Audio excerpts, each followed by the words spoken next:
Asyadzili yang meninggal dunia pada tahun 666. Bismillahirrahmanirrahim. Baca kitab Sallallahu alaihi wasallam Muhammad wa ala alihi wa sahbihi wasallam. Pada pertemuan kita malam kemarin tentang bab manasik, tentang keutamaan kita melaksanakan ibadah haji, itu telah kita bahas secara global dan juga secara umum. Dan untuk lebih tuntas dan juga untuk lebih jelasnya, kita dengan panduan Al-Arba'in Al-Qur'anitiniyah Al-Qawarantiniyah, artinya Al-Qawarantiniyah, karantina. Kenapa dengan nama semacam itu? Sebab kitab ini saya tulis atau saya susun, saya baca, kemudian saya talkhis, saya pilih daripada sekian buah hadis daripada kitab Al-Qira di Kasudi Ummul Qura pada masa saya di karantin di KL di sebuah hotel yang bernama Impiana selama 1 minggu. Ini ceritanya pada masa COVID-19. Daripada airport sudah dikawal oleh manusia yang pakai plastik, daripada kepala sampai ke kaki. Jadi dikawal pada waktu masuk. Pada waktu itu dah ambil swab test. Setelah ditunggu, sudahnya kena jolok hidung, kena bayar. Pada waktu itu bayar 2.650. Sudahnya kena bayar, menunggu hasilnya. Hasilnya dalam jangka 1 jam. Hati dakduk, takut kalau dipositifkan. Kalau dipositifkan berarti langsung masuk karantin dan juga tidak akan diberi keluar. Alhamdulillah hasilnya negatif. Keluar setelah membayar 2.650. Daripada sana terus dikawal, ngambil B sudah terambil. Pikir setelah keluar daripada airport bebas. Tautnya ditunggu sama manusia angkasawan. Pakaian serba plastik daripada tersampai ke bawah. Dah pasti tadi saya kan negatif. Kenapa dikawal macam tu? Masuk dalam kereta Mercedes. Dibawa kemana? Ke hotel Impiana. Untuk ditidurkan di sana selama 1 minggu. Masuknya daripada pintu belakang. Makan minum kita tidak tahu siapa yang layan. Dia bel teng tong, kita buka pintu, makanan sudah ada di depan pintu. Siapa yang letak tak tahu. Apakah manusia atau juga dengan yang lainnya, itu tidak pasti. Sepanjang 1 minggu itu masih oke lagi. Pernah setelahnya 2 minggu. Sepanjang 2 minggu hanya tengok orang di bawah saja. Tengok hotel depan ada kolam, tapi tidak ada orang mandi. Orang mudah mandi kita doa atau hotel terkurung di situ. Tak pernah tengok manusia atau tidak pernah berjumpa manusia daripada dalam. Dikurung. Jadi pada masa pengurungan tadi itu, masa karantin, masa itulah saya ambil peluang waktu untuk membaca kitab Al-Qira. Saya pilih 40-30 hadis daripada kitab tersebut. Maka lahirlah kitab Al-Arba'in Al-Qawarantiniyah. Jadi bukan tentang COVID-19 isinya tentang manasik haji. Jadi tak ada kemana-mengena. Nama itu daripada apa saja. Nama itu sempurna. Karena dengan hadis yang terkumpul tadi itu dikumpulkan pada masa COVID-19. Bismillahirrahmanirrahim. Dengan hadis yang pertama, lama ja'alallahu al-islama fi qalbi, riwayat daripada Sayyidina Amr bin al-As radhiyallahu taala anhu, setelah Allah camkan, setelah Allah letakkan iman, Islam di dalam hatiku, aku pun datang menjumpai baginda Rasulullah sallallahu alaihi wasallam. Faqultu sud yaminak. Setelah hati terbuka untuk mengucapkan 2 kalimat syahadat, setelah terbuka hati untuk masuk Islam, aku pun datang menjumpai baginda Nabi sallallahu alaihi wasallam. Artinya eloknya kalau untuk kebajikan itu kita datang sahibul hajah. Jadi seperti yang kita bahas tadi siang, kalau pada itu kita nak tahnik, seloknya bukan Syekh Aminuddin dipanggil datang ke rumah. Yang walaupun kita orang hebat, kita yang datang ke rumah Tuk Guru, kita yang datang ke tempat orang soleh untuk mentahnikan anak kita. Aku datang menjumpai baginda Nabi SAW untuk mengucapkan 2 kalimat syahadat. Faqultu sud, ulurkan tanganmu ya Rasulullah. Nabi kita ulurkan tangan beliau. Pada waktu Nabi kita ulurkan tangan untuk membaiat Sayyidina Amr bin al-As masuk Islam pada tahun ke-8. Pada tahun ke-8 Hijriah itu terdapat 3 orang panglima perang masuk Islam pada masa yang sama. Yang pertama Sayyidina Amr bin al-As, Yang kedua Sayyidina Khalid ibn Walid yang mengalahkan pasukan Islam pada perang Uhud. Yang ketiga Sayyidina Ikrimah bin Abi Jahal radhiyallahu taala anil jami'. Ketiga-tiganya masuk Islam pada tahun yang sama. Yang keempatnya Sayyidina Al-Abbas bin Abil Muttalib, pak saudara baginda Nabi, hati dengan baginda, perjuangan dengan baginda, akidah masih dengan akidah nenek moyang. Bila dengan belum ucapkan 2 kalimat syahadat, belum ucapkan 2 kalimat syahadat juga pada tahun ke-8. Setelah baginda Nabi ulurkan tangan, ternyata justru dengan Sayyidina Amr tarik tangan. Yang nak nyelamin aku tuh siapa? Awak kan? Kamu datang kemari nak menyelami aku. Nabi kita ulur tangan macam tu, beliau tarik. Nabi kita bersabda, "Malaka ya Amru? Kamu ada apa ya Amr?" Jadi kata Sayyidina Amr, "Ashtarid." Tashtari itu mada? Syarat. Yang buat syarat itu apakah orang yang nak mengucap atau dengan seseorang yang kita minta persaksikan syahadah kita? Sepatutnya yang membuat syarat itu adalah Rasulullah sallallahu alaihi wasallam. Saya nak bersyarat, saya nak akan syarat, saya nak akan perjanjian. Nabi kita bersabda, "Mada tasyarid?" Apa saja yang kau syaratkan dengan aku? Aku syaratkan agar Allah ampunkan segala dosa-dosa kesalahanku yang telah lalu. Agar Allah ampunkan dosa-dosa kesalahan yang telah lalu. Qala tasyaritu bimada qultu ayaghfirali. Qala ma'alimta, apakah kamu tidak tahu bahwasanya Islam itu akan melenyapkan segala dosa-dosa kesalahan yang telah lalu. Sebagaimana saya sebut malam kemarin, kalau seandainya dengan atlet itulah pemain bola sepak yang dengan pakaiannya tidak senonoh, atau juga dengan artis, atau juga dengan seniman, atau dengan renang berirama, renangnya telanjang bugil, hanya yang perlu punya saja yang tertutup, dah kumpul duit sekian miliar atau sekian bilion, sekian juta. Jadi pada tunda tobat, apakah dengan tobatan nasuha itu akan menjadi bersih harta kekayaan pendapatan yang dia peroleh? Tidak. Yang sanggup untuk membersihkan jiwa raga daripada dosa, harta kekayaan daripada noda dan juga daripada kesalahan, itu adalah al-Islamu, ucapan 2 kalimat syahadat. Nabi kita bersabda, "Ama alimta, apakah kamu tidak tahu anal Islam yajubbu ma qablahu?" Islam itu akan memutuskan, akan melenyapkan segala dosa kesalahan yang telah lalu.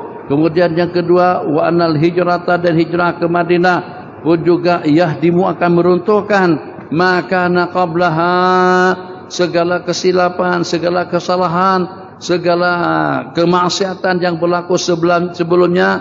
Kemudian yang ketiga, qala wa anal hajjal mabrur yahdimu ma qablahu. Satu-satunya yang mampu untuk melenyapkan segala dosa kesalahan yang besar dan yang kecil, salah satu daripada yang 3 itu adalah al-hajjul mabrur.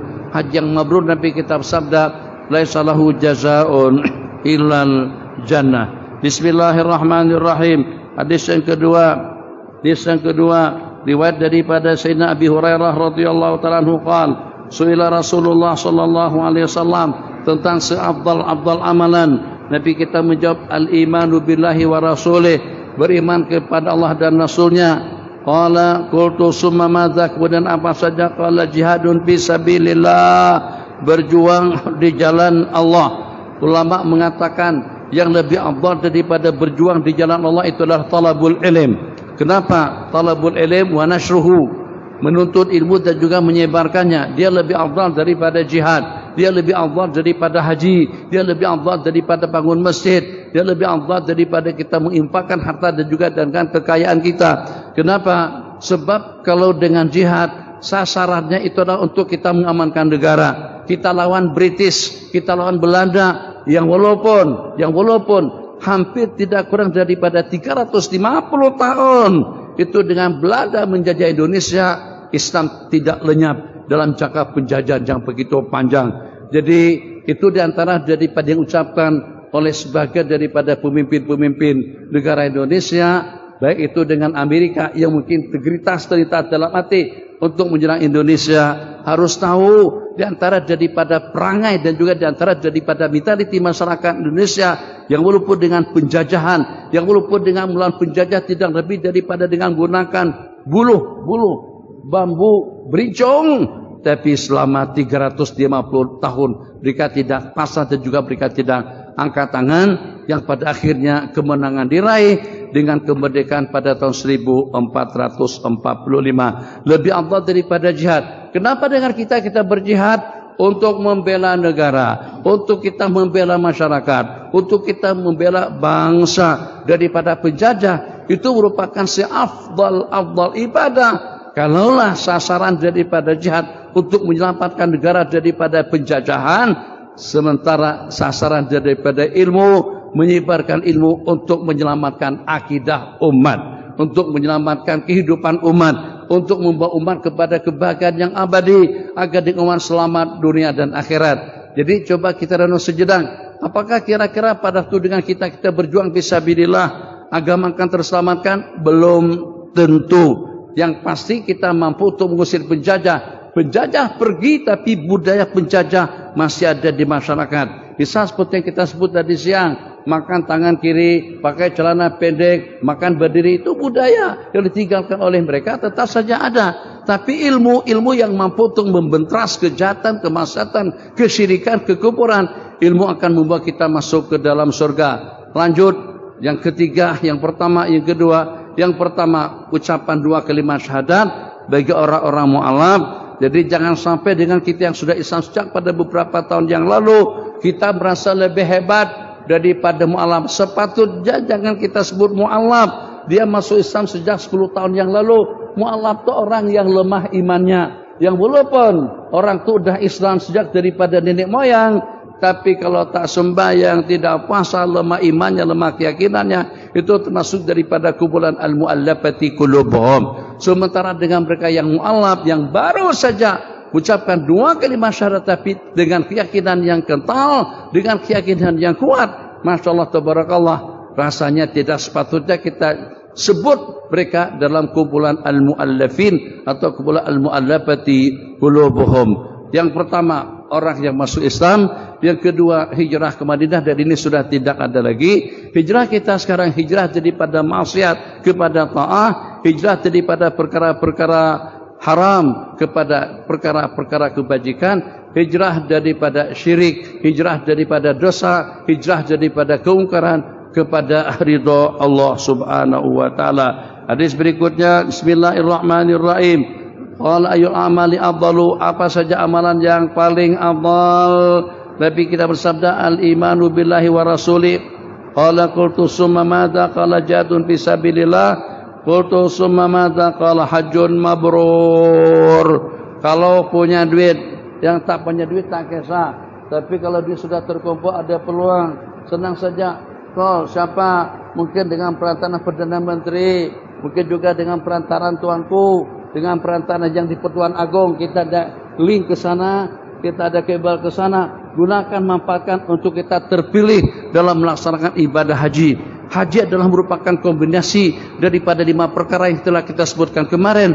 Kenapa haji merupakan seafdal ibadah? Sebab rukun yang kelima ini menghimpunkan 5 perkara. Yang pertama, tempat-tempat yang mulia. Yang kedua, waktu-waktu yang mulia. Yang ketiga, orang-orang yang mulia. Yang keempat, amalan-amalan yang mulia.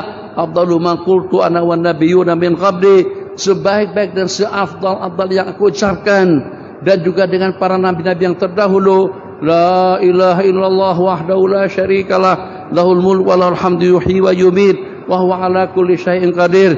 Yang kelima, ahwal. Itu kita rasakan rasa sedih, rasa terharu, hati kita tergugah, mata kita menangis. Ya Allah, orang dunia, ya Allah, ya Allah. Si kira-kira berarti ya Allah. Minta maaf ya. Ya Allah, tak ada yang paham bahasa ni, tapi rentangnya betul. Ya Allah, ya Allah, ya Allah. Si kira-kira hati kita jabal aja. Dikiri hari, itu halu dia. Apa maksudnya? Saya pun tak paham apa maksudnya. Itu orang yang diantaranya. Ya Allah, ya Allah, ya Rahman Rahim. Itu ahwal yang luar biasa. Masyarakat dengan lapisan masyarakat yang luar biasa. Waktu yang terkumpul, tempat-tempat mulia terkumpul, dan juga dengan amal ibadah yang terpilih. Ada sembahyang, ada puasa, ada zakat. Cukup. Bismillahirrahmanirrahim. Nabi kita bersabda, al-umratu ilal umrati, daripada umrah kepada umrah, kafaratun lima bainahuma, penghapus antara dosa kesalahan, penghapus dosa kesalahan yang berlaku antara keduanya. Kafaratun lima bainahuma, kata ulama itu untuk dosa-dosa kecil. Dosa-dosa kecil terampunkan dengan wudu, terampunkan dengan sembahyang, terampunkan dengan puasa, terampunkan dengan zikir, hadir di majelis-majelis ilmu, tapi ikut syarat. Ikut syarat. Tadi itu 2 kali saya matikan mic, memang sengaja saya matikan supaya abang tak cam habis tutup begini. Kenapa? Supaya yang jauh itu merapat, duduk berkumpul. Syarat agar kita mendapatkan keampunan dosa. Takna kita sudah dengan usia yang sudah lanjut. Kita pada usia 60-an lebih. Takna kalau detik-detik seusia kita masih belum beramal dengan apa yang Nabi kita anjurkan. Nabi kita sebut tempat kita ini Raudatun min Riyadil Jannah. Bersumpah dosa, tak bersumpah rasa seperti tidak yakin. Kalau pada tutuanku yang mengundang kalian, insyaallah kursi pertama, apalagi kalau sudah ada nama-nama di situ, akan penuh rapat, semuanya maju ke depan. Kalau Tuhan kuburkan, kenapa tidak ada bahasa semacam itu pada waktu kita di rumah Allah? Kenapa dengan kita pada waktu kita ke masjid, sebutkan tempat yang paling mulia daripada masjid, tempat yang kita patut untuk menangis, tempat yang patut untuk kita berdoa, tempat yang patut untuk kita meratap, tempat yang patut untuk kita mendapatkan rahmat dan maghfirah. Tidak ada tempat yang lebih istimewa daripada rumah Allah. Bukan untuk kita berkomunikasi dengan makhluk, bukan untuk kita berbual-bual, bukan juga untuk kita menghabiskan waktu, hanya semata-mata untuk rehat dan santai. Jadi syarat yang disebutkan di dalam hadis, agar penghujung, ini kan hujan deras, sejuk, dingin, ikun kurang kuat, tadi malam kuat sungguh, ini sedang Masya Allah Tabarakallah, udahnya sejuk menggigil kedinginan, kemudian kehujanan, kemudian pula lama, isya berkumandang, tetap pengajian berlangsung, terus tak dapat apa-apa, rugi. Kita inginkan detik-detik kematian yang tidak dapat diprediksi, boleh meninggal dunia pada esok hari, minggu depan, bulan depan, tahun depan, itu tidak mustahil.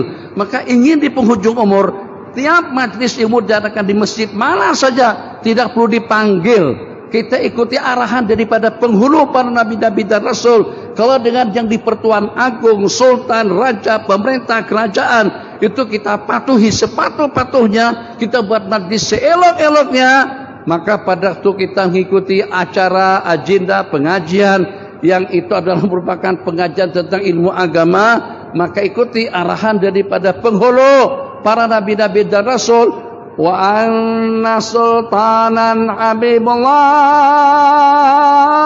tak ada. Yang ada wa anna Muhammadar Rasulullah. Patuhi Rasul supaya memberikan syafaat. Tersenyum lebar baginda kalau pada waktu Nabi kita hadir ke sini. Nabi kita agak keberatan, Nabi kita terasa hati kalau pada waktu tengok di masjid-masjid, bukan karena masjidnya besar atau juga kecil, tak ada urusan besar atau kecilnya. Yang penting kita disiplin dengan aturannya. Pinjam kunci, ya Allah tak payah kunci, minyak harum. Apa nih minyak harum? Allah, macam mana tak keluar? Tak buka kunci. Kita start kereta, tapi kemana kita masukkan kuncinya? Kita masukkan ke belakang. Itu bukan untuk isi petrol, untuk kita ngisi minyak tak apa. Tapi kalau nak start kereta, masuk jangan salah paham, masuk separuh saja. Bukan separuh Thailand, masuk separuh saja. Kamu hidup, gugig takkan. Tak percaya, coba. Hubungan kalau tak rapat, tak sedap. Macam itu juga dengan kunci. Takkan kita tidak paham dengan bahasa seperti itu. Syarat pertamanya majtama, berkumpul. Nabi kita berkumpul. Macam mana majlis baginda? Takkan itu kita tidak boleh buat. Tengok kalau pokok kayu situ satu tak cantik. Bila cantik, tengok Gunung Jerai. Belajar kita kita di Merbuk seperti dengan Gunung Jerai. Pokoknya berdekatan baru memberikan keindahan, kecantikan. Coba kalau pokoknya situ satu. Yang satu di Sungai Petani, yang kedua di Merbuk, yang ketiga Hadian, yang ketiga Sarang Semut. Yang keempat Gunung Gubur Panjang. Yang kelima Alur Malai. Yang ketujuh Alur Mengkudu. Panas. Bila suasana hening bening nyaman. Kalau pada tu pokok-pokoknya terhimpun, baru terasa indah, sejuk dan nyaman. Itu pokok saja berhimpun, semuanya berhimpun. Jadi ceramah, semuanya berhimpun. 2 kalimat syahadat terhimpun. Puasa Ramadan 30 hari terhimpun. Salat 5 waktu dengan jamaahnya terhimpun. Buka puasa terhimpun. Laki perempuan satu di Kedah, yang satu Alur Mengkudu, satu di Kedah, yang satu di Perak, tak akan hamil. Ini bukan sama seperti online. Kirim sperma daripada jauh, tak ada. Bila akan keberkatan akan muncul kalau pada itu tersenyawakan. Apabila terkumpul antaranya laki-laki dengan perempuan, cukup. Jadi mudah-mudahan ke depan tak payah dijemput, tak payah diminta oleh pengurus masjid, oleh pengurus IJK, tak perlu kalau ada majlis. Makanya saya sengaja duduk begini. Sebab kalau saya berdiri nanti itu tunggu begitu. Jadi kadang-kadang di masjid-masjid kalau jemaah sudah tak mau berkumpul, saya duduk langsung, tak mau duduk atas kursi. Satu, kedua, ini abi opkan. Jadi belakang muslimat. Muslimat pusing tangan begitu. Kenapa? Tak dengar. Dengar yang belakang. Tak dengar. Kenapa? Sebab saya opkan di sini. Kadang-kadang on begini, kedengaran, tapi saya jauhkan ini. Bismillahirrahmanirrahim. Alhamdulillah. Suara tak jelas. Iyalah tak jelas. Gimana? Mikrofonnya jauh. Suara tidak jelas kalau mikrofonnya jauh. Gimana dengan curahan rahmat dan maghfirah? Renung dari waktunya. Dari sekarang waktunya untuk kita memahami, menghayati rahasia-rahasia hadis. Dekat baru suara gelia. Dekat baru kita memenuhi syarat-syarat yang disyaratkan. Berhimpun yang pertama, di rahmah Allah yang kedua, mudarasah ilmu yang ketiga, kemudian yang keempatnya yatadzakkaruna kitab Allah wa yatadarasuna bima bainahum, mudzakarah dan juga dengan mudarasahnya. Begitu Nabi janjikan 4 perkara. Bolehkan mereka akan dikerumuni oleh malaikat. 1, malaikat Allah akan turunkan rahmah dan maghfirahnya. 2, illa hafat alaikumul malaikatu wa ghasyat alaihimur rahmatu. Malaikat Allah akan turunkan ketentraman, ketenangan jiwa. Sekarang tenang, tentram. Hujan sudah berhenti, nanti hujan lagi. Keempat, kita ingin mendengar lepas kita bersurai nanti, hai para malaikat-malaikatku, saksikanlah anikat ghafartullah, itu yang kita inginkan. Saksikanlah aku telah memberikan keampunan kepada mereka semuanya. Aku tak membunuh pun. Dosa itu bukan hanya dengan membunuh. Dosa itu bukan hanya dengan menipu, merepek sepanjang waktu pun dosa juga. Sebab kenapa? Sebab dengan kita kadang-kadang kita tidak filter ucapan-ucapan yang kita ucapkan. Lengah itu juga satu kesalahan, lupa juga sebagai satu kesalahan. Dikatakan oleh salafun saleh, sembahyang yang kita laksanakan tadi itu macamnya sembahyang orang yang tidak beriman kepada Allah Subhanahu wa taala. Hanya gerak saja dengan Allahu Akbar. Saf kita tadi tidak rapat. Malahan ini baca imam berurutan. Macam tu kalau baca, ikuti cara seperti itu. Rakaat pertama, Bismillahirrahmanirrahim. Idza zulzilatil ardu zilzalaha. Rakaat kedua, wal adiyatu dhabha. Rakaat pertama, wal adiyat. Rakaat kedua, al-qari'atu mal qari'ah. Rakaat yang pertama, al-qari'ah. Rakaat yang kedua, alhaqumut takatur. Semalam tu rakaat yang pertama, sabbihisma rabbikal a'la. Rakaat yang kedua, alam nashrah laka sadrak, tu melompat jauh. Jemput tetangga, semping rumah dulu. Sudahnya pada tu kita baca surah rakaat pertama lebih panjang daripada surah rakaat kedua. Yang kedua dibaca secara berurutan, yang ketiga dibaca sampai habis. Jangan ya Bani Israel. Kan dalam tadi malam tu surah Baqarah tahu. Imam-imam yang hafal Quran itu setakat bergelut dengan surah juz yang pertama sahaja. Seandainya daripada juz yang pertengahan pun tetap juga tidak afdal. Yang walaupun makanannya tak banyak mana, tapi ada nasi, ada lauk, ada daca, ada sambal, dan juga ada kecap. Kelima, keenam, ada keropok misalnya. Kalau seandainya diajak bakal jemaah-jemaah kita nanti lepas makan tuh dari pintu Allah ini as'aluka min fadlik. Waktu sampai ke situ yang ada nasi saja. Lauk mana Pak? Tak ada lauk Pak. Sama aja yang baca surah Baqarah 5 ayat yang pertama. Baca surah tidak habis, baca surah sekeras-sekeras saja. Ayatnya 280. Kita baca 10 ayat. Allahu Akbar. Yang baca surah seperti itu. Kalau seandainya hanya mafdhol saja, kurang afdal masih oke. Tapi itu merugikan penumpang.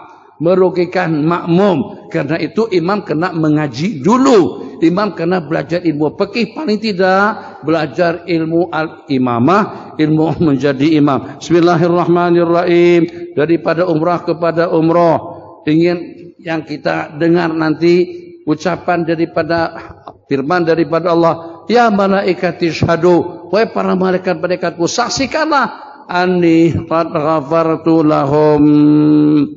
Maka tidak perlu diulang, tapi himbauan terakhir kepada ayah-ayah, bapak-bapak, Pak Long, Mak Long, Pak Tam, Mak Tam, Pak Lang, Maklam, Malang, Pak Tih, Mati, Pak Tam hitam, Patih putih, juga dengan Pak Ru, Makru, Maknah, Paknah, Partai Amanah, semuanya.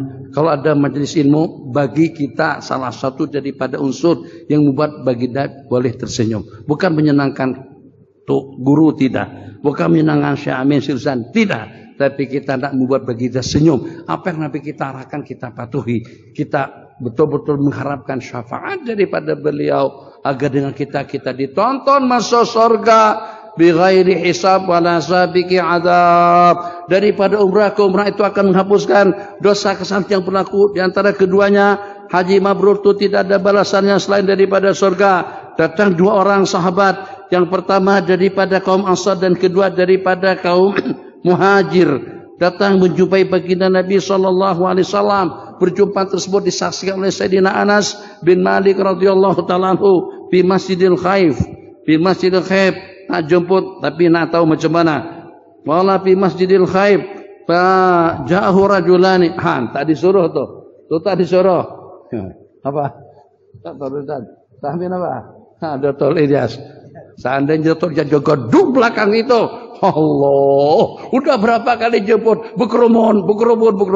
Tapi Dr. Ilyas langsung maju ke depan, duduk. Begitu para sahabat. Supaya kita lebih tahu, sahabat waktu berkumpul dengan baginda, kira-kira jumlah bilangan sahabat Bang Rusdan kalau tahu secara pasti habis bagi duit, semua duit yang ada dalam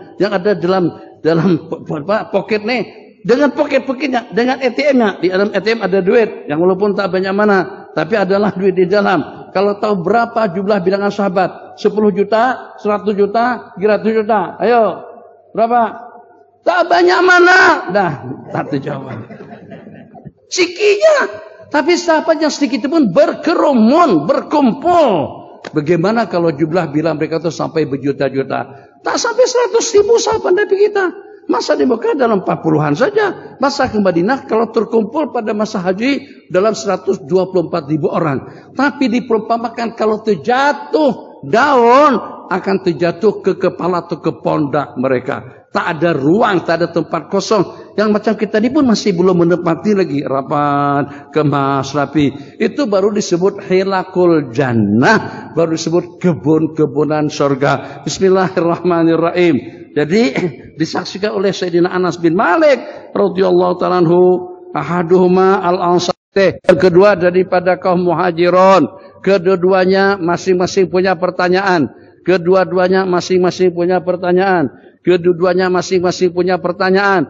Maka pada saat ketika itu sahabat Nabi kita daripada Muhajir mempersilahkan kepada sahabat Nabi kita Al-Ansar, mempersilahkan kepada sahabat Nabi kita daripada Muhajir, sahabat Nabi kita daripada Ansar mempersilahkan sahabat Nabi kita daripada Muhajir yang hijrah untuk bertanya. Jadi kata sahabat Nabi kita daripada al-muhajirin, kamu lebih aula untuk bertanya. Silakan awak bertanya terlebih dahulu. Maka sahabat Nabi kita yang berdua tadi itu, yang pertama Thaqafi, itu berarti dari hijrah dari Mekah, daripada Bani Saqif. Yang kedua Ansari, fasallama, sallama, tengok tuh, sallama, kedua-duanya. Sallama bukan satu. Padahal kalau salah satu daripada berdua tadi itu bagi salam, cukup. Tapi ternyata kedua-duanya mengucapkan salam. Kenapa? Sebab kita tidak mau zuhud daripada kebajikan. Bahasa selalu yang saya sebut, silakan saja zuhud daripada dunia. Orang nak bagi bini, tolak aja, tak apa. Bang Ci, tolak aja. Kalau ada orang nak bagi bini, ada orang nak beli Ferrari baru, tolak aja. Ada orang nak beli Alphard, tolak aja. Ada orang nak bagi rumah, tolak aja. Sebab kita sudah ada rumah. Tapi kalau pada itu kita diberikan peluang untuk mendapatkan ganjaran pahala, itu jangan ditolak.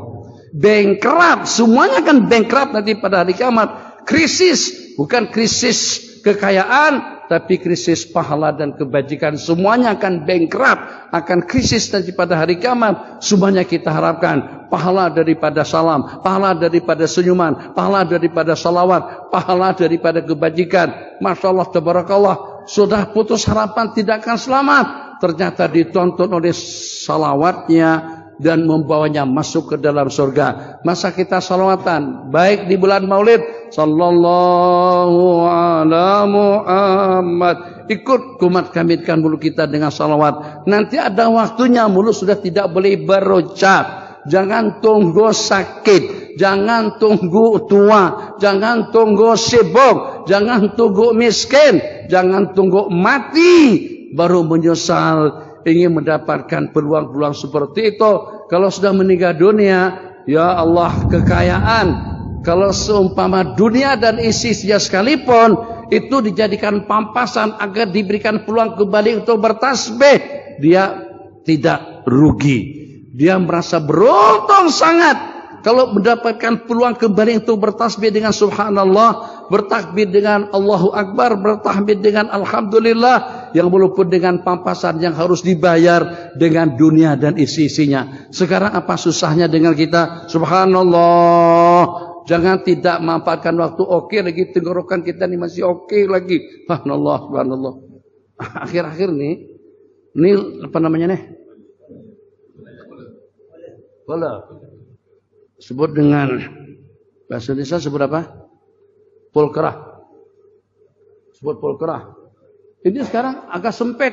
Saya pun heran. Nah, itu punya Rusdan tuh tak boleh didi. Akhirnya saya kalau beli baju tak lagi size 54. Beli size 56, nanti saya kerat bawahnya. Kenapa? Pikir kenapa? Jadi sempit begini. Rupa-rupanya mungkin kena semakin berisi badan, semakin sehat, ini semakin gemuk sini nih, semakin besar. Jadi terasa ketat sangat. Ah, itu ceritanya. Masih oke lagi. Kalau sudah Allah. Duduk. Pada masa dicek. Oh, jantung Pak Haji ini macam seperti Gusti, duduk. Yang lagi duduk. Tak normal dah.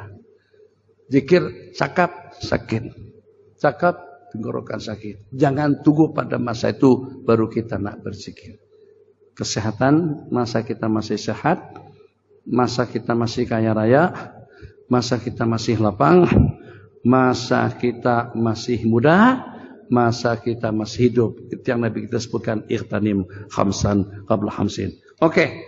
Jadi yang anehnya, pada masa yang berdua tadi itu Nabi kita persilakan untuk bertanya masing-masing dengan pertanyaannya, di mana dengan kaum muhajir mempersilakan kepada Al-Ansari untuk bertanya lebih awal. Nabi kita kata macam ni, awak nak bertanya dulu kemudian baru saya jawab, atau saya akan beritahukan pertanyaan kalian yang bakal akan kalian tanyakan kepadaku. Ayo, kamu berdua. Nak saya beritahukan pertanyaan yang bakalan kalian akan tanyakan kepadaku, kemudian aku jawab, atau kalian tanya dulu, kemudian baru aku jawab. Jadi kata mereka berdua, mungkin eloknya Nabi kita Beritahukan kepada kami apa jenis pertanyaan yang bakal akan kami pertanyakan. Sebab cara macam itu kami akan lebih yakin. Jadi yang bertanya mereka berdua, tapi Nabi kita sudah tahu pertanyaan yang ditanyakan. Syamian ada pertanyaan? Coba jawabkan pertanyaan yang bakalan Abi tanya. Itu khatib yang manapun, tu guru yang manapun akan tegaman. Awak nak bertanya, tanyakan. Tidak, saya bukan begitu. Saya nak bertanya, tapi tolong Tuan Guru, tolong sebutkan apa pertanyaan yang bakalan aku pertanyakan. Kalau macam tu, Assalamualaikum warahmatullahi wabarakatuh lah. Jadi kata yang pertama, qala in syi'tuma, kalau kalian mau, aku akan beritahukan atas tujuan apa saja kalian datang kemari, atas tujuan apa saja kalian untuk bertanya. Wa syi'tuma sakatu, kalau kalian mau saya senyap dan kalian akan bertanya dengan pertanyaannya masing-masing. Kata mereka berdua, beritahukan kepada kami pertanyaan-pertanyaan yang bakalan akan kami tanyakan untuk menambah keimanan dan keyakinan kami. Al-Ansari berkata kepada Saqafi, tanyalah kamu kepada Rasulullah sallallahu alaihi wasallam. Ini peradaban antara sahabat dengan sahabat. Kemungkinan saja Al-Ansari tadi itu lebih muda daripada Al-Muhajiri. Mungkin saja karena dengan Al-Muhajir itu lebih muda atau atas apapun pertimbangannya. Jadi kata Al-Muhajiri, tak awak ada hak lebih. Sebab kalianlah yang menerima kedatangan kami hijrah ke Madinah. Faqala Al-Ansari li Saqafi, "Sa Rasulullah." Qala Saqafi, justru kamu lebih Allah untuk bertanya. Fa ini a'rifu laka haqqak, sebab aku mengenal hak dan kemuliaanmu. Oke, ya Rasulullah, tolong beritahukan kepada saya apa saja yang ada di dalam hatiku. Nabi kita bersabda, kamu datang ingin menanyakan an makhrajika min baitikal yaum, ingin bertanya tentang makhraj, tentang ganjaran pahala kamu meninggalkan rumah datang untuk melaksanakan ibadah haji ke Baitullahil Haram. Malakapi, apa saja pahala dan ganjaran yang akan Allah bagikan. Dan juga kau ingin bertanya tentang keutamaan tawaf di Baitullahil Haram. Kau juga bertanya tentang 2 rakaat setelah tawaf, apa saja tentang kelebihannya. Kau juga bertanya tentang tawaf sa'i antara Safa dan Marwah, dan juga apa saja keutamaannya. Kau juga bertanya tentang wukuf di padang Arafah, apa saja keutamaannya. Kau juga bertanya tentang melontar. Kau bertanya tentang berkorban. Kau bertanya tentang menggondol rambut. Yang digondol rambut, jangan gundul kepala. Gundul kepala mati. An halqika ra'saka wa ma anta laka fi'i. Dan juga kau bertanya tentang tawaf bil baiti, tawaf sunat, tawaf wada, tawaf yang setelahnya. Tawaf ada beberapa macam yang disebut dengan tawaf wajib. Tawaf wajib itu ada tawaf haji, ada tawaf umrah. Tawaf umrah namanya tawaf umrah, tawaf wajib. Sementara tawaf wajib untuk haji mempunyai beberapa nama. Disebut dengan tawaf as-sadar, disebut dengan tawaf wajib, juga disebut dengan tawaf ifadah. Jadi tentang satu persatu daripada jenis tawaf, yang selain daripada itu adalah tawaf sunat, tawaf nazar, dan juga dengan tawaf wada, dan juga dengan tawaf qudum. Jadi yang ditanyakan tentang keutamaan tawaf. Kita nak tahu lagu mana, tempat kita tidak ada Ka'bah, wa malaka fihi. Jadi kata sahabat tadi itu, wallah, betul ya Rasulullah, betul. Itu yang memang akan aku tanyakan. Yang nak ditanyakan tentang haji, tentang tawaf, tentang sa'i, 2 rakaat sembahyang selepas tawaf, wukuf di padang Arafah, cukur rambut, dan juga dengan amalan-amalan yang seumpamanya. Betul, semuanya itu betul ya Rasulullah, betul. Ai walladzi ba'asaka bil haqqi, demi Allah yang mengutus bagi kita dengan kebenaran. Innahu alladzi ji'tu, itu adalah martabat dan tujuan saya datang kemari untuk bertanya. Nabi kita bersabda, innaka idza kharajta min baitik, apabila kau keluar daripada rumahmu, pergi ke Jarana, pergi ke Tanim, pergi ke salah satu daripada mikat yang 5. Ya Allah, berikan kemudahan kepada mereka semuanya, dan kami tidak ada pengecualiannya untuk menunaikan ibadah haji. Kalau tidak pada tahun ini, tahun depan. Kalau tidak boleh juga pada tahun depan, tiap tahun. Ya Allah ya Rahman Rahimin. Allah Maha Kuasa, kenapa takut? Kami tak susah menaminnya. Kalau seandainya Allah tak kabul, tapi kita dapat doa. Bangkit pada hari kiamat. Haji saban tahun. Umrah saban bulan. Bangun masjid dengan pahalanya. Sedekah dengan hitungannya. Sampai heran. Ya Allah, ini dokumen ini tertukar ya. Sepanjang hidup tak pernah pergi Mekah, tapi macam mana ada pahala haji. Tak pernah umrah, tapi macam mana ada pahala umrah. Tak pernah bersedekah, tak pernah bangun masjid. Macam mana ada pahala bangun masjid. Kata malaikat, tidakkah kau pada waktu di dunia, kau punya rencana. Kau juga teringin nak pergi haji pada tiap tahun. Kau juga teringin nak buat umrah pada tiap bulan.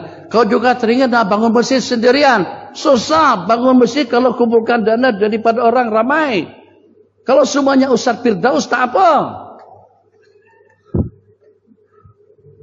Yang masalahnya Ustaz Faiz, Ustaz Irfan, Ustaz Hamdi, Syekh Rusdan, Syekh Aminuddin, Syekh Nur. Kalau semuanya Ustaz Firdaus sekali cakap dapat 1 juta. Ya. 2.3 online sekejap saja cari duit. Ya Allah. Macam seperti kita punya pokok duit di depan rumah. Nah, kan susah kan? Tapi pahalanya macam tu. Sebab kita juga punya keinginan yang sama. Ya Allah, seandainya aku punya duit, aku juga akan bangun masjid sendirian. Akan pergi ke Mekah saban tahun atau juga saban bulan. Itu pahalanya dicatat oleh Allah. Allah akan catat segala kebajikan yang walaupun dalam bentuk niat azam yang kita azamkan. Betul ya Rasulullah. Tapi kita menjawab, pada saat ketika tungganganmu wada'na kataka khopan, pada tu dengan anda melangkah, atau pada tu dengan khop itu adalah kasut daripada unta. Pada saat kau atas tungganganmu, maka tiap kali dia meletakkan khop kakinya, pada tu dia melangkah, mengangkat dan meletakkannya, maka akan ditulis kebajikan dan akan terhapus dosa kesalahan, akan diangkat derajatmu. 2 rakaat setelah tawaf itu adalah merupakan kebebasan diri daripada api neraka. Pahalanya sama seperti membebaskan hamba saya daripada Bani Ismail, daripada keturunan Nabiullah Ismail. Tawaf antara Safa dan Marwah itu mengimbangi 70 orang hamba saya yang kau bebaskan. Wukuf di padang Arafah, asyiyata Arafah, petang hari Arafah. Qala yahbitu ila sama'i dunya, sesungguhnya Allah akan turunkan rahmat ke permukaan dunia.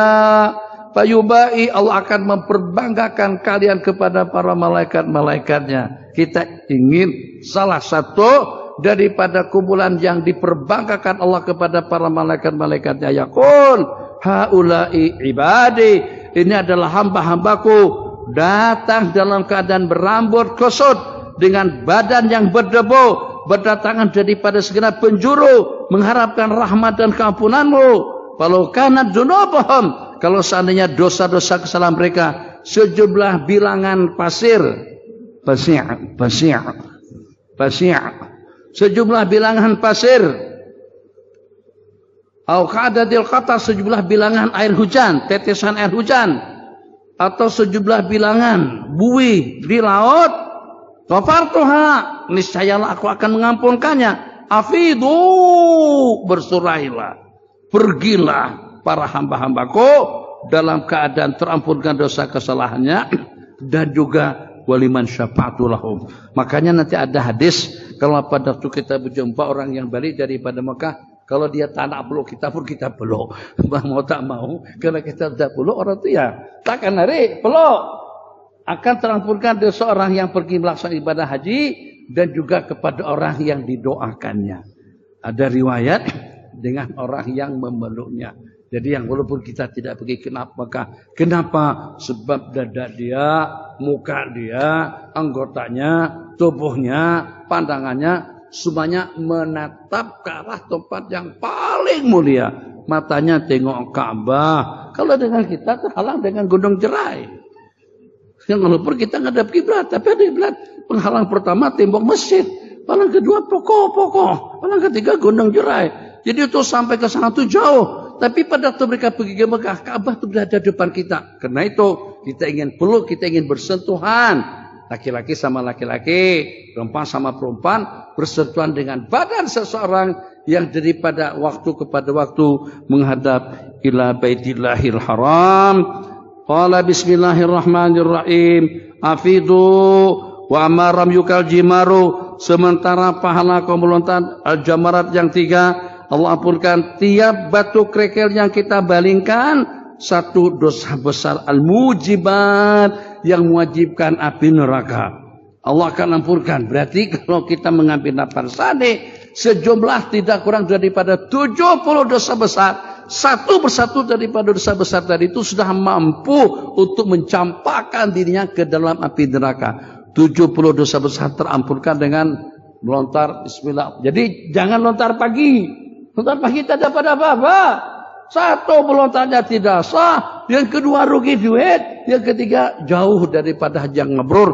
Wal hajjul mabrur, yang tidak ada balasan selain daripada surga. Alladzi la yukhalitu ismun, haji yang tidak dinodai dengan dosa kesalahan. Himbauan kepada kawan-kawan di tabung haji, himbauan kepada Kementerian Agama, jangan sampai mengarahkan jemaah haji Malaysia, jemaah haji Nusantara untuk melontar pada waktu pagi kecuali pada hari yang pertama. Hari ke-11, hari ke-12, hari ke-13 jumhur ulama mengatakan tidak sah melontar sebelum gelincir matahari.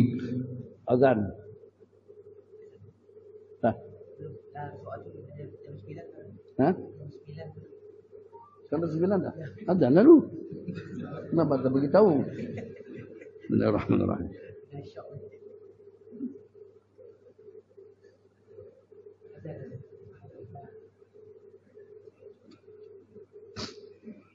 Adzan itu pukul 10, pukul 11, pukul 12 pun tak masalah. Isya diantara daripada 5 sembahyang yang sunat kita laksanakan pada 1/3 pertama. Allahu Akbar, Allahu Akbar. Allahu Akbar, Allahu Akbar. La ilaha illallah. La ilaha illallah.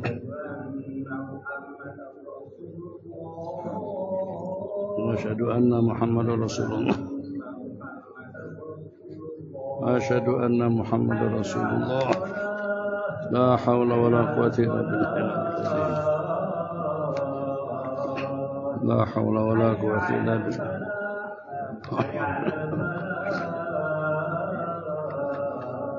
La haula wala quwwata. Allahu akbar, Allahu akbar. La ilaha illallah sayyidina Muhammad Rasulullah sallallahu alaihi wasallam. Allahumma rabbati da'wati tammati wa salatil qa'imah ati sayyidina Muhammadan al-wasilata wal fadilata asy-syarafa wa darajatan aliyatan rafi'ah wa ba'su maqaman mahmudan alladhi wa'adtahu innaka la tukhliful mi'ad. Subhanallah walhamdulillah wa la ilaha illallah wallahu akbar. Subhanallah walhamdulillah wa la ilaha illallah wallahu akbar. Subhanallah walhamdulillah wa la ilaha illallah wallahu akbar. Subhanallah walhamdulillah wa la ilaha illallah wallahu akbar. Bismillahirrahmanirrahim.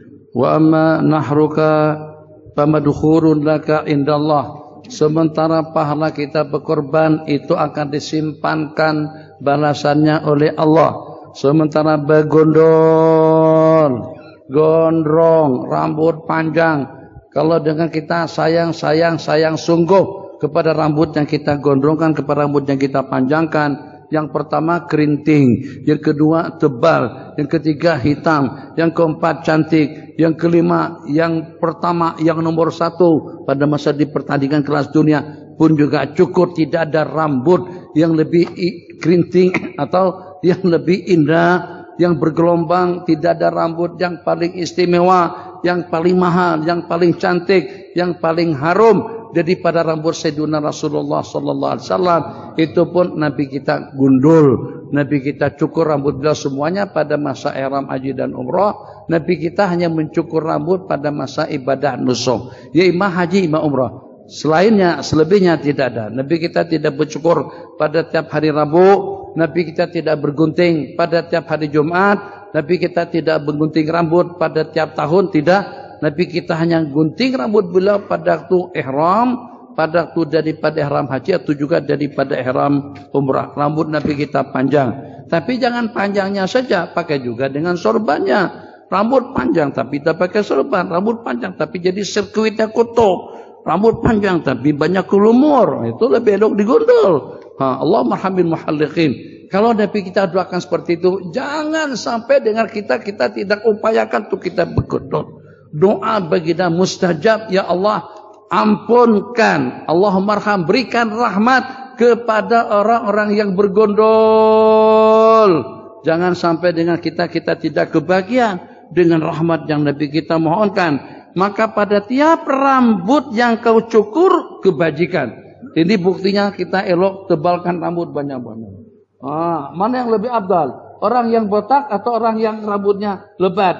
Yang paling abdal untuk ibadah haji orang yang lebat rambutnya. Apa pula, jangan merepek. Sebab orang yang tebal rambutnya, yang banyak rambutnya, maka dosa kesalahan yang terampunkan, kebaikan yang dia peroleh jauh lebih banyak. Kalau pada itu dengan rambut kita nyasakan di bawah sikitu saja, ya sedikitlah pahalanya. Sama juga pada waktu kita berudu tadi, yang berudu sapu-sapu tengah saja, itulah pahala kita. Sementara yang hak samping menyamping, kita boleh dapat banyak. Demi Allah, satu helai rambut yang tersentuh pada waktu kita berudu, itu lebih mewah, lebih megah, lebih indah, lebih cantik, lebih mahal daripada dunia yang jadi kebanggaan kita. Tapi karena kita ini baru sedar nanti kalau selepas kita mati. Yang saya sebut tadi itu, kalau mata kita sudah terpajang, kalau jantung kita sudah tidak berdenyut, baru ngerti memang betul merapatkan saf itu tuntutan dalam agama. Memang benar setan mencelah-celah saf kita pada waktu kita sembahyang. Memang betul rapat di majelis-majelis ilmu akan menurunkan rahmat yang pertama, ketenangan yang kedua, keampunan yang keempat, dan juga akan mengumpulkan para malaikat untuk bersama kita sepanjang kita berkumpul. Tapi bila selepas kita meninggal dunia, kita tak nak sedar pada saat ketika itu, nak sedar daripada sekarang. Bismillahirrahmanirrahim. Wa yumha anka bihaqati'ah. Qultu ya Rasulullah idza kanat dzunub akala min dzalik. Tapi bagaimana kalau dengan dosa-dosa kesalahannya tidak sebanyak itu? Rambut di kepala ada berapa rambut? Ada yang pernah hitung rambut? Agak-agak dalam berapa rambut kita? 100.000 ada? 100.000 rambut di kepala. Semua kita hitung rambut, kita hitung janggut dulu lah. Hitung janggut dulu berapa lah. Rambut masyaallah tabarakallah. Jadi tidak salah kalau ada dengan seseorang sebelum pergi ke Mekah, dia guna penyubur rambut, shampoo rambut. Ada apa Tuhan? Dulu kan Tuhan botak. Nah, Tuhan nak lepaskan rambut supaya rambut Tuhan lebih banyak. Memangnya kenapa? Supaya banyak juga dosa-dosa kesalahan yang terampunkan. Supaya akan lebih banyak pahala ganjaran yang kita dapatkan. Bismillahirrahmanirrahim. Kalau dengan dosa kesalahannya lebih banyak daripada itu, kalau dengan dosa kesalahannya tidak sebanyak itu, Nabi kita bersabda, idzan yuddakhiru laka bi hasanat, maka akan dibalas dengan balasan pahala yang berlipat ganda. Tawaf di Baitullah, artinya tawaf ifadah, maka kamu tatufu wala dzambana, kamu laksanakan tawaf tanpa ada sebarang dosa kesalahan. Selesai tawaf kita laksanakan, habis bersih sesuci kain putih. Qala wa yati malakun, dan akan datang malaikat hatta yadha'a kaffahu baina katifaik, dia letakkan kaffahu, dia letakkan telapak tangannya antara kedua bahumu, dan seraya berkata, i'mal lima qad baqiya, beramallah untuk yang tersisa waktu daripada umurmu, faqad ghufira laka ma madha, beramallah untuk masa depanmu, hak-hak yang telah lalu sudah bersih, dipadamkan dan dihapuskan oleh Allah Subhanahu wa taala. Baru pukul 9 kan? Bismillahirrahmanirrahim. Belum pukul 10 lagi. Sabar. Daripada Sayyidina Abdullah bin Abbas, 5 doa yang tidak akan ditolak, 5 permintaan yang akan dikabulkan oleh Allah. Doanya orang yang pergi ke Mekah sampai balik. Doa orang pergi ke Mekah mustajab sampai dia kembali ke tanah air. Doanya orang yang berperang di jalan Allah sampai kembali. Macam mana nak kembali? Pergi saja tidak. Perang. Pengumuman memberitahukan kepada para jamaah yang siap untuk jadi tentara sukarelawan untuk bertarung dengan pasukan Israel, dipersilakan. Ini mau apa? Suruh berhenti kah? Dipersilakan untuk mendaftarkan namanya sama imam masjid. Tolong list nama-nama yang akan bakalan pergi ke Israel untuk memerangi mereka. Satu orang pun tadi yang berani. Macam mana kembali dengan membawa keampunan dosa? Pergi pun kita tidak. Tapi kalau ke Mekah, Masya Allah, tabarakallah, naik pesawat, makan nasi mandi, dan juga suasana nyaman, nikmat. Memang diantara jadi pada aneh. Pergi ke Mekah itu bukan senang, bukan semuanya nikmat. Tawaf, jejau, semua bau, lengkap, komplit. Pada masa saya kadang-kadang tersekap. Allah, melontar, kena baling. Daya kita bengkak. Tapi nanti tahun depan nak pergi lagi. Dan pergi umrah lagi. Sampai mereka cemburu. Tak tahukah amalan yang paling Nabi kita sukain? Bantu anak yatim. Bantu orang miskin. Bangun masjid. Bukan ke Mekah pada tiap tahun. Kalau aku makan nasi dagang saban hari, apa urusannya dengan kamu? Aku suka makan nasi 3 makan tahu 3 rasa. Kenapa kita cemburu kepada orang? Saban hari makan kambing. Sarapan pagi kambing, masak kurma. Siang nasi mandi, malam nasi madhur. Itu urusan dia lah. Kenapa kamu tak makan siakap 3 rasa? Kenapa tidak makan asam pedas? Kenapa tidak makan masak kurma? Kenapa tidak makan masak dagan? Aku bukan orang Terengganu. Kenapa tidak makan nasi kerabu? Saya bukan Kelantan. Kelantan masih makan nasi kerabu biru. Bukan makan nasi kerabu hijau. Rasan? Nasi kerabu orang Terengganu biru. Bukan hijau. Bismillahirrahmanirrahim. 5 da'wan. 5 doa mustajab. Mustajab doa pada waktu kita pergi ke Mekah. Mustajab doa pada waktu kita berjuang di jalan Allah. Mustajab doa orang yang mazlum, hati-hati. Jangan pernah menzalimi sesiapa saja. Memang kita tidak pernah menzalimi pembantu, tidak pernah menzalimi orang yang khidmat kepada kita, tapi kita semuanya zalimin kepada diri pribadi kita masing-masing. Jadi doa orang yang mazlum mustajab, orang yang dizalim. Maka saat ketika dengan kita zalim kepada diri pribadi kita masing-masing, itu diantara daripada faktor yang terbesar yang menghalang doa permintaan kita dikabulkan oleh Allah. Ya Allah, kabulkan doa orang yang mazlum, bukan doa orang yang zalim, sampai dia mendapatkan pertolongan.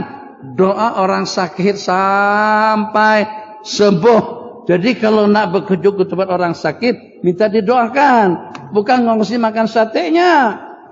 Cuma kita juga pelik. Mak ayah pada masa sehat, jarang-jarang kita belikan buah apel, kita belikan anggur, kita belikan sate.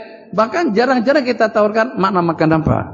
Di sana pergi ke pasar malam, nak ayah nak makan apa? Tapi pada waktu sakit, sate dibelikan, anggur dibelikan. Itu untuk orang sehat, bukan untuk orang sakit. Jadi memang pelik. Akhirnya bukan mak ayah yang sakit yang makan. Yang makan siapa? Yang sehat. Jadi kita akhirnya datang berkunjung, tabarukan untuk mendapatkan makanan. Ya eloknya kita minta doakan dengan orang sakit. Ingat sudah, yang pergi haji, yang pergi berperang, doanya orang yang dizalim, doanya orang sakit. Yang kelima, bismillahirrahmanirrahim, doanya seseorang secara gaib. Jadi kalau nak cepat kabul, misal saja muslimat, jangan cemburu. Yang dalam hati masing-masing itu nak nambah lagi doa pada masa sujud, tapi bukan untuk kita. Ya Allah, misal saja ya Allah, Mudah-mudahan Faiz dapat istri 3 ya Allah. Irfan juga 3 ya Allah. Hamdi juga ada istri 3 ya Allah. Yang ini jangan disebut nanti kena marah sama bini-bini mereka. Apa? Ngaji dengan senior. Aku untuk dimadukan. Nah, itu apa? Yang belum minta apa? Apa yang kita doakan untuk orang ramai, kita akan mendoakan doa daripada malaikat. Kata malaikat, awak juga, kamu juga, kamu juga. Ya Allah, kaya raya kan dia. Kata malaikat, kamu juga jadi orang yang kaya raya. Ya Allah, kawinkanlah dia dengan istri yang akur. Kata malaikat, kamu juga dapat 4 orang istri yang akur. Jadi gitu caranya. Supaya doa cepat mustajab. Daripada 5 doa yang berperang, yang melaksanakan ibadah haji, orang sakit, orang yang dizalim, yang paling cepat Allah ijabahkan doa kita dari jauh ke jauh. Kita doakan untuk adik-adik. Dulu ada antara daripada hamba Allah, baik pada waktu berdoa selepas sembahyang atau pada masa sujud, dia doakan 40 orang daripada guru-gurunya pada masa sujud. Doakan teman-teman kita 40 orang. 40 orang pasti salah satu daripada mereka itu adalah kekasih Allah Subhanahu wa taala. 6. Kita berhenti hadis yang ke-10. Idza laqital hajj, apabila kamu berjumpa dengan orang haji, jumpa balik daripada Mekah, fasallim alaihi wasafihu, salami dia, ucapkan salam, peluk dia, wa murhu, dan mintakan agar dia mendoakan keampunan untukmu sebelum dia masuk ke rumah. Sebab kenapa? Fa innahu maghfurun lahu, sebab Allah telah ampunkan dosa kesalahannya. Jadi kepada orang yang diampunkan dosa kesalahannya, itu kalau kita kunjungi, kalau kita jumpai, kalau kita salami, insyaallah dosa kesalahan kita juga akan terampunkan. Ada dalil kiasan. Nabi kita bersabda, man shalla khalfa maghfurin ghufira lahu. Orang yang sembahyang di belakang orang yang Allah ampunkan dosa kesalahannya pun juga akan terampunkan dosa kesalahannya. 7. Tabi'u, ikut sertakan lepas haji, umrah, lepas umrah lagi, itu namanya tabi'u. Mutaba'ah, ikut sertakan. Laksanakan berkali-kali. Yang suruh kita melaksanakan umrah berkali-kali adalah Sayyidina Rasulullah, yang memerintahkan kepada kita untuk melaksanakan haji dan umrah. Itu juga baginda Nabi. Sangat-sangat dianjurkan mutabah, ikutkan haji setelah umrah, ikutkan umrah setelah haji. Tabi'u bainal haji wal umrah fa innahuma, sebab kedua-duanya itu akan melenyapkan kefakiran dan juga dengan dosa kesalahan. Dan ini terbukti. Orang pergi ke Mekah tiap tahun, sebentar pergi, tak tahu daftar, mana dapat duit. Seperti buat duitnya. Orang yang senantiasa umrah nanti akan umrah lagi. Tak lama-lama umrah lagi. Kita yang takut kehabisan duit tadi itu yang duit kita jadi tidak berkembang. Begini ceritanya. Ini duit kita gunakan untuk mendapatkan ridha Allah. Apakah kira-kira yang memberikan duit itu tidak suka dengan kita?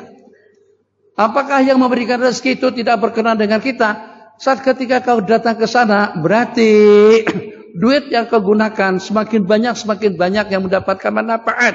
Travel agent dapat untung mereka makan. Mereka untung dapat pada kru-kru mendapatkan bayaran atau juga gaji mereka masing-masing. Masa kita berbelajar di sana, haji murah. Kurma ajwa, kurma nabi, murah. Itu kan kita bagi mereka untung. Padahal minta maaf, dengan kurma ajwa itu talah sudah sangat. Kurma ajwa dengan kurma sukari, dia bisa dapatkan kurma sukari, manis, fresh. Kurma ajwa, patah gigi kita. Yang paling pelik, tahnik anak pakai kurma ajwa. Itu mana dalilnya? Kita yang ada gigi lengkap ini pun punya kurma ajwa. Susah. Apalagi dengan bayi yang belum punya gigi, yang baru lahir. Itu kalau tidak kunyahkan hancur. Kalau tidak hancur langsung suapkan kepada anak. Meninggal secara seketika. Kurma ajwa memang punya khasiat. Tapi tidak boleh dikatakan kurma ajwa saja kurma Nabi. Orang untuk melariskan kurma ajwa tadi itu sehingga harganya jadi mahal. Ini kurma Rasul. Ini makanan sunnah nih. Memangnya Nabi kita makan ajwa saban hari. Banyak kurma. Jenis ambar. Jenis sukari. ada kurma barani, ada kurma ajwa. Tapi yang punya khasiat untuk mengelakkan, memperisai kita daripada racun dan juga daripada seher, itu adalah kurma ajwa tiap pagi 7 hari. Tapi dari sudut rasa banyak jenis-jenis kurma yang lebih nyaman. Yang penting buah kurma. Jangan kurma Cina. Kurma Cina itu kurma palsu namanya. Kurma Cina bersih. Penampilan memang meyakinkan. Sungguh Masya Allah tabarakallah. Ini tepung. Tak jauh beda rasanya dengan cuduk. Cukuduk. Cukuduk. Kurma Cina tadi itu cukuduk. Kira dapat pahala. Jadi pada hari kiamat malaikat, ya. Pahala saya buka puasa dengan kurma mana? Tidakkah suratnya buka puasa itu dengan buah tamar? Sepanjang Ramadan saya buka puasa dengan tamar. Kata malaikat, salah alamat. Tamarnya palsu. Itu tamar Cina. Itu gandum. Itu ciuduk. Ada berpahala. Pastikan tamarnya asli. Tabi'u bainal haji wal umrah. Sebab keduanya itu akan melenyapkan. Pengen murah rezeki, duit kita berkembang selalu, senantiasa laksanakan haji dan umroh. Itu memang sudah terbukti. Orang-orang di sana, orang-orang di sini, sebanyak apapun pembiayaannya akan mendapatkan ta'wid gantian yang setimpal, bahkan yang berlipat ganda daripada Allah. Sebagaimana dengan kikir itu melenyapkan kotoran karat daripada besi dan emas dan perak. Walaysa lil hajjatil mabrur, tidak ada balasan bagi yang mabrur selain daripada surga. Riwayat fa inna mutaba'ata ma bainahuma, menyertakan antara haji dengan umrah, umrah dengan haji itu akan menambahkan umur, rezeki dan melenyapkan kemiskinan dan dosa. Tambahan akan tambah panjang umur, akan bertambah umurnya, akan bertambah rezekinya, akan menghapuskan segala kemiskinan dalam kehidupannya. Tazidu fil umri wa rizki, dan akan menafikan kefakiran. Oh, apakah itu tidak terulang? Akan menambahkan rezeki dan menafikan kefakiran. Kalau tambah rezeki berarti tidak akan fakir. Sabar dulu. Fakir itu tidak mesti fakir daripada duit. Fakir daripada tenaga. Orang yang tenaganya kurang, fakir. Orang yang semangatnya kurang, fakir. Masih muda-muda lagi. Usia baru 18 tahun. Tapi sama seperti usia 81 tahun. Kita akan tuan-tuan. Usia 81 tapi macam 18. Tuan berapa usia? 71. 71 ke sini ke atas ya. Sini ke bawah. 17 tahun. Bismillahirrahmanirrahim. Itu bukan saya yang kata macam tu. Habib Abdurrahman. Memanglah kata beliau saya ini usia sudah 65 tahun. Tapi yang 65 itu daripada pusat ke atas ya. Daripada pusat ke bawah masih 17 tahun. Allah. Bukan itu saja semangat. Tak nak muda-muda seperti ini ya Allah. Wa idza qamu ila sholati qamu kusala, apabila bangkit untuk melaksanakan sembahyang.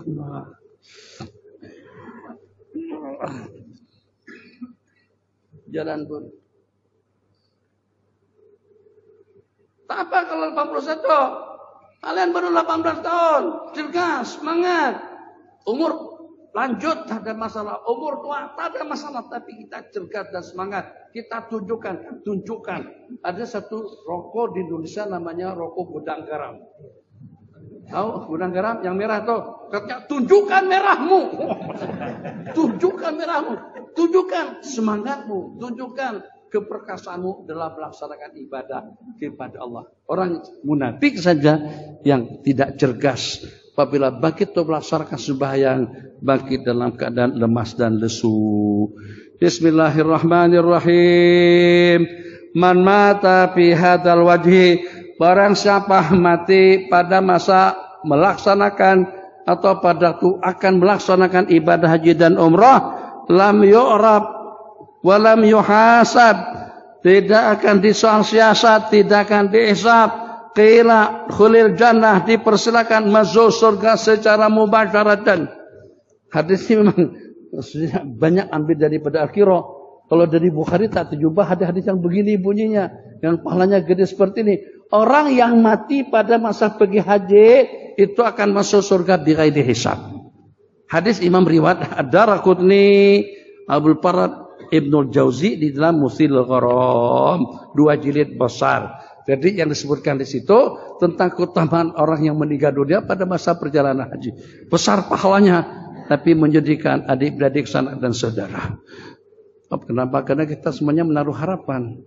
Balik bawa oleh-oleh daripada Mekah, ya, belikan jubah kah, belikan abaya kah, belikan baju. Tapi kalau menikah tengah jalan, yang pergi untung, tapi kita yang ditinggalkan ini tidak untung apa? Hanya untuk mendapatkan berita kematian. Innalillahi wa inna ilaihi raji'un. Ya Allah ya Arhamar Rahimin. Allahumma shalli ala sayyidina Muhammad. Allah. Qilat khulil jannah, dipersilakan masuk ke dalam surga. Jadi ada satu statement Arab, kalau seandainya keluarga atau anak adik-beradik terbabi dengan sesuatu, itu kadang-kadang mereka tak tega makna bagi tahu langsung, dirahasiakan, cerita panjang dulu. Jadi gimana caranya supaya dengan sang istri boleh menerima tentang kematian daripada suami? Sebab istri tak terima. Sebab suami masih sehat afiat, masih segar bugar. Jadi pada waktu itu diinformasikan. Diinformasikan kepada keluarga tentang kematian daripada suamimu. Dia tidak terima. Sebab dia tidak terima suaminya pergi berperang di jalan Allah. Pergi ke Palestina untuk membela sahabat kita daripada Palestina. Tapi pada masa yang sama, realiti yang sebenarnya memang sudah meninggal. Maka yang memberitahukan tadi itu pada saat kita ketuk pintu sang istri. Assalamualaikum warahmatullahi wabarakatuh. Minta maaf. Jadi kata dia, Pak Haji minta maaf. Gimana keadaan Pak Haji? Pak Haji pergi ke Mekah, pergi berjuang fisabilillah. Pak Haji kawin lagi. Pak Haji kawin lagi. Sialan itu orang. Biar dia mampus, biar dia mati. Aku lebih rela dia mati daripada dia kawin lagi. Oke. Jadi macam mana? Iyalah. Kalau sampai sanggup berani memadukan aku, lebih elok dia mampu daripada balik kembali dengan keadaan selamat dan sehat. Maka pada itu, oke, masukkan jenazah ke dalam. Jenazah pun tiba masuk ke dalam rumah. Katanya lebih rela suami mampu daripada dia kawin lagi. Oke, sekarang suami kamu udah mampu sudah. Akhirnya terpaksa juga dia terima. Soalnya hadis terakhir lah. Gimana bang? Kato-kato atau kena orang tuanya, orang yang punya yang kena kato. 8930. Bismillahirrahmanirrahim. Allah. Jadi macam mana yang elok? Kita mati lepas kita pergi ke Mekah kah? Atau kita balik dengan aman dan selamat? Pergi Mekah mati tengah jalan? Atau lepas kita laksana ibadah haji umrah terus kita mati, biar keluarga kita menangis, tapi kita masuk surga bighairi hisab. Pilih yang mana? Pilih patah balik sampai ke kampung halaman dengan aman dan selamat, atau pilih kita mati tengah jalan pada waktu kita setelah atau sebelum melaksanakan ibadah haji. Abang pilih yang mana? Pilih kedua-duanya, balik dengan selamat masuk surga bighairi hisab. Itu baru oke. Keluarga. Dan berjumpa kita dengan oleh-olehnya, kita juga, Allah maha pengasih, Allah maha pemurah. Apa susahnya dengan Allah untuk memberikan kita surga bighairi hisab? Kata mereka tak layak tuh. Itu orang ngajinya pun ngantuk-ngantuk. Aku tak minta sama malaikat, aku minta dengan Allah. Adkhilnal jannata bighairi hisab. Itu kita mintanya dengan Allah. Insya Allah. Insya Allah. Kalau berkali-kali kita minta, mesti dikasih sama siapapun. Bang, berikan gelang lah Bang Rusdan. Nantilah gaji ke depan, berikanlah gelang, ya Allah, gelang. Minta saban hari. Saban hari minta kena marah. Tapi akhir-akhirnya dibelikan juga. Kalau dengan makhluk yang kerdil, yang miskin ini saja, kalau berkali-kali kita minta, permintaan kita akan dikabulkan. Cuma kalau kita minta surga bighairi hisab dengan Allah, saban sekali sujud. Ya Allah, adkhilnal jannata bighairi hisab. Ya Karim ya Wahhab, akrimna bil firdausil a'la bighairi hisab. Saban kali sujud atau paling tidak tiap kita melaksanakan salat 5 waktu. Kita berdoa, ya Karimu ya Wahhab. Ya Allah yang Maha Pemurah dan juga yang Maha Memberi, muliakan, anugerahkan kepada kami surga Firdaus bighairi hisab. Itu kalau saban hari minta begitu dengan yang Maha Pemurah, pasti dan pasti akan menganugerahkan surga bighairi hisab wala sabiqi adab. Hadis yang ke-10 dan yang terakhir 9 dan 10. Napakah di jalan Allah, napakah pada kita melaksanakan haji, itu akan dibalas dengan 700 kali ganda. Napakah kita untuk ke majelis ilmu? Jauh nih, ini jauh. Tak jauh mana? Kata guru dia. Yang jauh saya dari Bogor. Jauh. Haji orang Merbok, tak jauh mana? Merbok. Ini jauh nih, ini daripada Johor Baru. Atau daripada Keluang, tak tahu lah, dari Johor lah, terserah lah. Daripada Johor Baru kah? Daripada Johor Lama kah, daripada Pasir Gudang, Gudang Pasir, tak kisah, tapi jauh. Masya Allah, tabarakallah.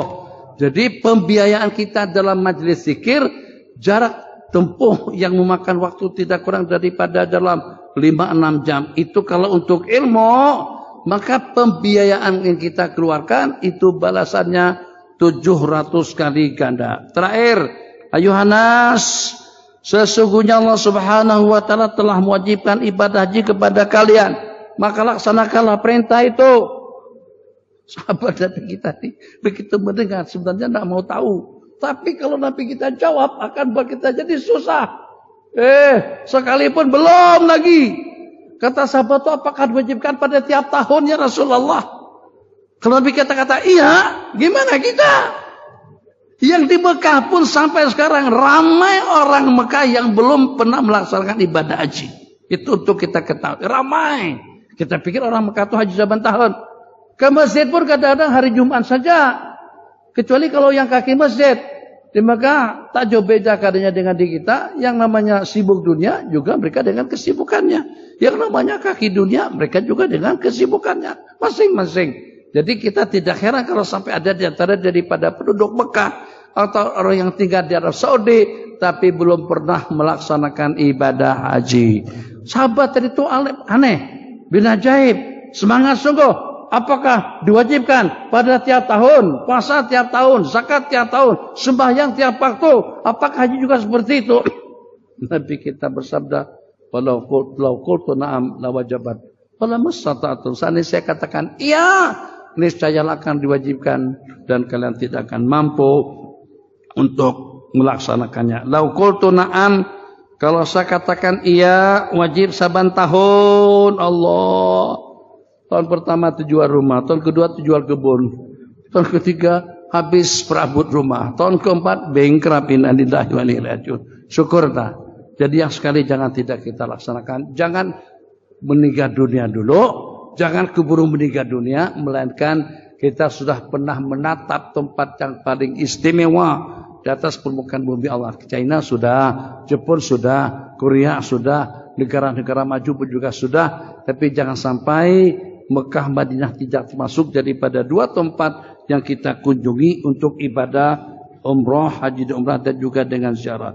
Fa innama ahlaka man kana qablakum. Daruni, tinggalkan saya, ma taraktukum. Tinggalkan, jangan mengadakan dan jangan melebih-lebihkan. Pada saat ketika aku meninggalkannya, fa innama ahlaka man kana qablakum, yang menyebabkan binasanya umat-umat terdahulu, banyaknya soalan mereka ke atas rasul-rasul yang diutus dan juga perselisihan mereka, ikhtilafum, ke atas para nabi-nabi yang diutus oleh Allah. Apabila kalian aku perintahkan untuk sesuatu, laksanakanlah semampu kalian. Apabila kalian aku cegah daripada sesuatu, pada'uhu, tinggalkanlah secara tuntas. Itu perbedaan antara perintah dengan larangan. Kalau dengan perintah semampu kita. Mampu 7, 7. Tidak mampu 6. Tidak mampu 1. Mampu berdiri, diri. Tidak mampu duduk. Tak boleh duduk, baring. Tak boleh baring, telantang. Tak boleh telantang, salat dengan bahasa isyarat. Tidak boleh salat dengan mata. Tak boleh salat dalam hati. Tak boleh, baru mati. tak bersembahyang mati belok. Daripada hidup panjang, umur panjang hanya sekedar untuk mencetak, untuk membanyakkan dosa saja, lebih elok mati. Makanya kematian itu adalah merupakan satu kenikmatan bagi orang-orang yang baik, akan mendapatkan balasan yang istimewa daripada Allah. Untuk orang yang sebaliknya itu untuk mengurangkan dosa kesalahan, beban maksiat dalam kehidupannya. Subhanakallahumma wa bihamdika asyhadu an la ilaha illa anta astaghfiruka wa atubu ilaik. Rabbana atina fid dunya hasanah fil akhirati hasanah wa qina adzabannar. Amin. Alhamdulillahirabbil alamin. Sallallahu rabbuna ala nuril mubin ahmada mustafa sayyidil mursalin. Sallallahu rabbuna ala nuril mubin ahmad al-mustafa sayyidil mursalin wa ala alihi wa sahbihi ajma'in wa ala alihi wa sahbihi ajma'in. Wassalamualaikum warahmatullahi wabarakatuh.